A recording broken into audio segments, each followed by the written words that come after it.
La tarde de aquel día de ayuno yacíamos extenuados en los camastros, con el ánimo abatido.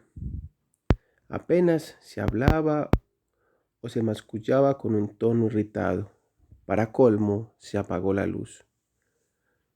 Cuando un tenebroso desánimo, pero el experimentado jefe, cundió un tenebroso desánimo, pero el experimentado jefe de nuestro barracón, un hombre sabio, improvisó una pequeña charla sobre sobre lo que pensábamos y sentíamos en esos momentos.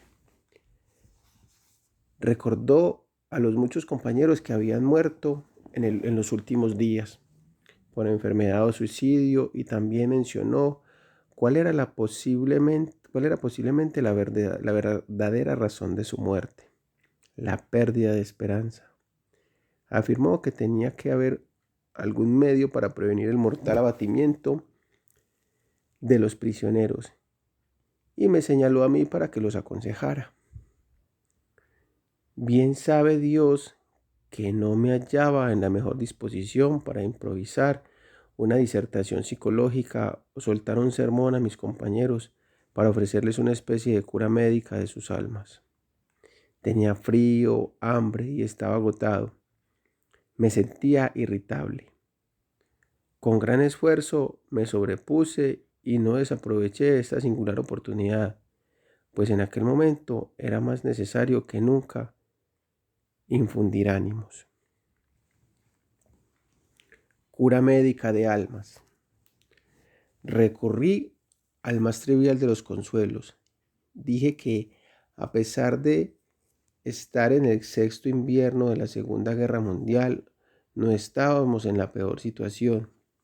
Dije que cada uno podía preguntarse qué pérdidas irreparables había sufrido hasta el momento, y di por sentado que serían escasas. Los que aún estábamos con vida teníamos razones para la esperanza: la salud, la familia, la felicidad, la capacidad profesional, la fortuna material, la posición social. Todas esas podían recuperarse. Al fin y al cabo, todavía teníamos los huesos sanos. Nuestras vivencias en el campo podrían resultar provechosas en el futuro. Y cité a Nietzsche: todo lo que no me destruye me hace más fuerte. Luego aludí al futuro. Afirmé con sencillez que, sin duda, este se presentaba bastante negro. Admití que cada uno podía aventurar que sus posibilidades de sobrevivir eran mínimas. Les expliqué que, aunque todavía no había irrumpido ninguna epidemia de tifus en el lager, estimaba que mis propias posibilidades de supervivencia eran de una en 20. Pero también les dije que, aún así, no tenía la intención de perder la esperanza y tirarlo todo por la borda, pues nadie sabía lo que el futuro nos podría deparar, ni siquiera en la hora siguiente. Aunque no cabía esperar ningún milagro militar en los próximos días, nadie conocía mejor que nosotros, con nuestra larga experiencia en el campo, los vaivenes de la suerte, al menos individualmente. La suerte del prisionero se presentaba de improviso, y una mañana podíamos ser destinados a un grupo de trabajo con condiciones especialmente favorables. Pero no solo hablé del futuro y del vuelo el velo que lo cubría. También me refería al pasado, a la alegría, a la luz que irradiaba contra el tenebroso presente. Para evitar la soflama de predicador, cité de nuevo al poeta: ningún poder de la tierra podrá arrancarte lo que has vivido. Esa afirmación abarca todas las cosas de la vida, no solo las vivencias, los pensamientos, los sufrimientos, las acciones. Nada se había perdido, porque lo habíamos abierto al ser y traído a la realidad. Y haber sido es una forma de ser, y quizá la más segura. Después me refería a las numerosas posibilidades que pueden dar sentido a la vida.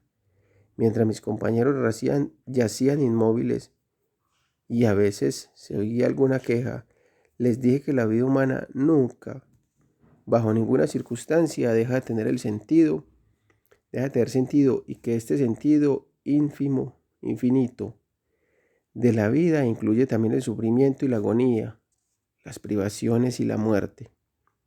Rogué a aquellos pobres criaturas que escuchaban en la oscuridad del barracón que encararan con entereza la gravedad de nuestra situación.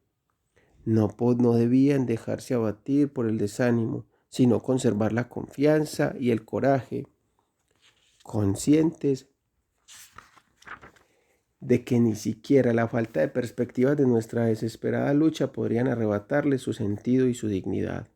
Les aseguré que en las horas difíciles siempre había alguien, un amigo, una esposa, una persona viva o muerta o un Dios que observaba nuestro comportamiento y no quería sentirse decepcionado. Al contrario, confiaba en que sabíamos sufrir con orgullo, no miserablemente, y que moriríamos con dignidad. Finalmente, mencioné nuestro sacrificio de aquel momento, que para cada uno tenía su propio significado.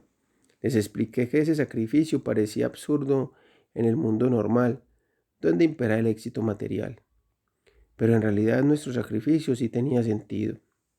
Los que profesan una fe religiosa, dije con franqueza, no tendrían dificultad de entenderlo. Les hablé de mi compañero que al ingresar en el campo se había ofrecido al cielo para que su sufrimiento y su muerte libraran de un doloroso final al ser que él amaba. Para ese hombre el sufrimiento y la muerte tenían un sentido, su sacrificio poseía el significado más profundo.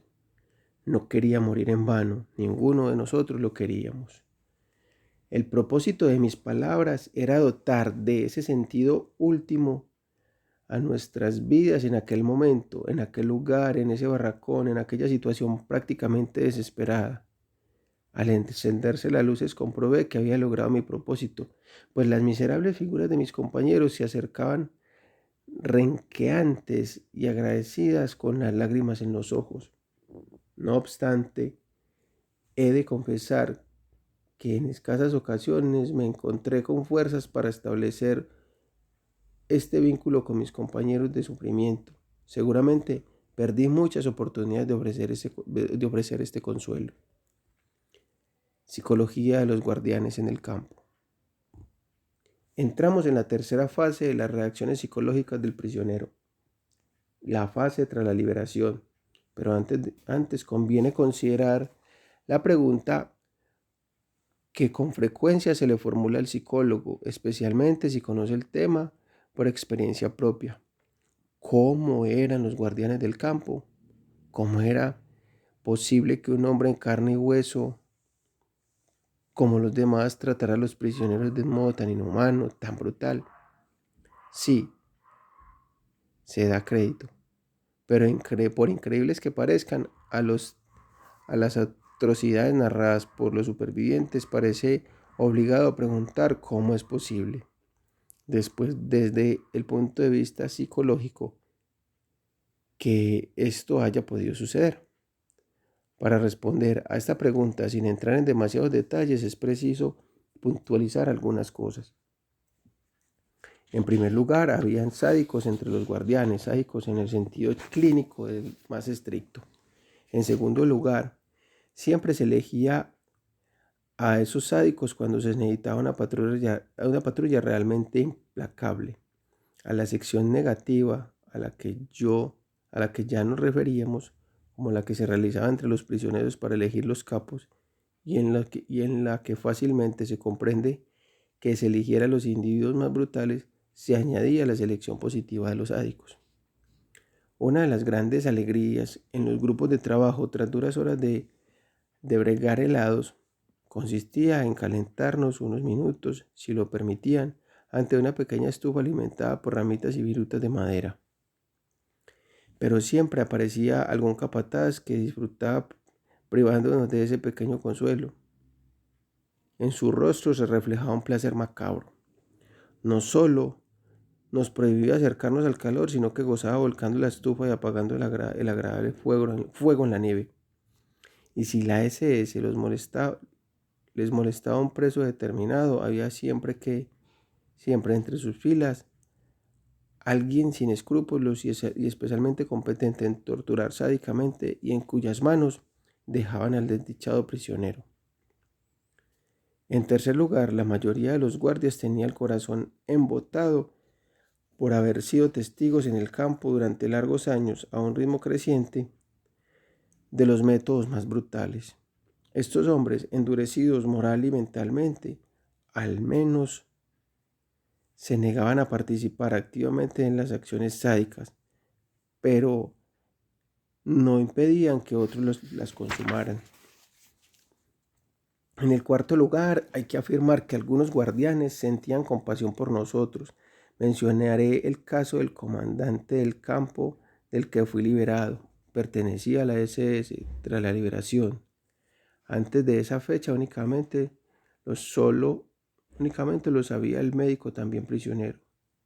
Me enteré de que el comandante había comprado de su bolsillo en una cercana localidad medicina para los presos y había gastado notables cantidades de dinero. De ahí que no extrañé la protección que recibió de algunos prisioneros judíos. Al finalizar la guerra, liberados por las tropas norteamericanas, 3 jóvenes judíos húngaros escondieron al comandante nazi en los bosques bávaros. Luego se presentaron ante el comandante de las fuerzas norteamericanas, ansioso por capturar a ese oficial de la SS, para decirle que revelarían su escondite si les garantizaban ciertas condiciones.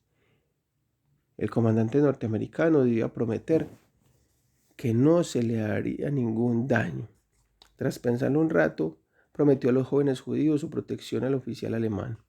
No solo cumplió su promesa, sino que además restituyó al oficial a su antiguo puesto en el campo, encargándole la supervisión de la recogida de la ropa en las aldeas cercanas, para distribuirlas entre los que aún llevaban a los harapos heredados de los desafortunados compañeros de Auschwitz que habían sido mandados directamente a las cámaras de gas.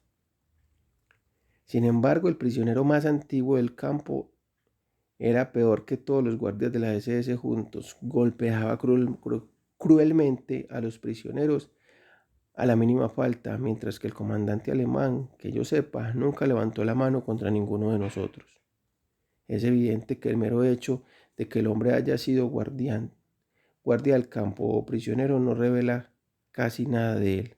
La bondad humana se encuentra en todos los grupos, incluso en aquellos que en términos generales merecen ser condenados. Los límites entre los grupos se difuminan y superponen, y no se pueden simplificar afirmando que unos eran ángeles y los otros demonios. Si un guardia o capataz, a pesar de las perniciosas influencias del campo, se mostraba cordial con los reclusos, se suponía un logro personal y moral, mientras que la vileza del preso que maltrataba a sus compañeros resultaba especialmente despreciable. Obviamente, con estos hombres los prisioneros se sentían desconcertados hasta la desesperación y se conmovían por la mínima bondad de alguno de los guardias. Recuerdo el día que un capataz me dio a escondidas un trozo de pan, seguramente de su propia ración del desayuno, y me obsequió algo más, algo humano que me hizo saltar las lágrimas, la palabra y la mirada con que me acompañó el regalo. Con lo expuesto podemos concluir que hay 2 razas de hombres en el mundo, solo 2, la de los hombres decentes y la de los indecentes. Ambas se mezclan en todas partes y en todas las capas sociales. Ningún grupo social se compone exclusivamente de hombres decentes o indecentes. En ese sentido, ningún grupo es de pura raza y por ello había entre los guardias personas decentes.